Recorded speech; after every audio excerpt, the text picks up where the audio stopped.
এই কান ফোরানো অনুষ্ঠানের থালা সাজানোর ব্যাপারটাই ছিল সবচেয়ে আকর্ষণীয়। বড় একটা থালার মধ্যে সাদা ধোয়া ওঠা সুগন্ধি পোলাও ভাত, তার উপর বসানো হলো আস্ত মুরগির লালচে সোনালি রোস্ট, যা দেখতে যেমন সুন্দর খেতেও তেমনি সুস্বাদু। এরপর থালার চারপাশে সাজানো হলো বেগুন ভাজা ও ডিমের ফুল, যা পুরো পরিবেশটাকে আরও রঙিন ও লোভনীয় করে তুলেছিল। সবশেষে শসা, টমেটো, গাজর আর কাঁচামরিচ দিয়ে চারিদিকটা সাজিয়ে এমনভাবে উপস্থাপন করা হলো যে থালাটি যেন এক শিল্পকর্ম হয়ে উঠেছিল।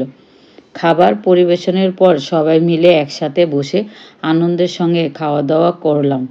হাসি, আড্ডা, গল্প আর আন্তরিকতার মধ্যে দিয়ে পুরো পরিবেশটা হয়ে উঠেছিল প্রাণবন্ত।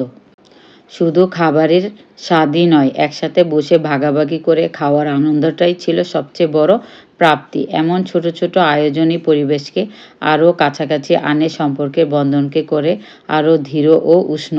সেই দিনের স্মৃতি আজও মনে পড়লে মন ভরে যায়, কারণ সেখানে ছিল ভালোবাসা, একতা আর আনন্দের মিষ্টি ছোঁয়া।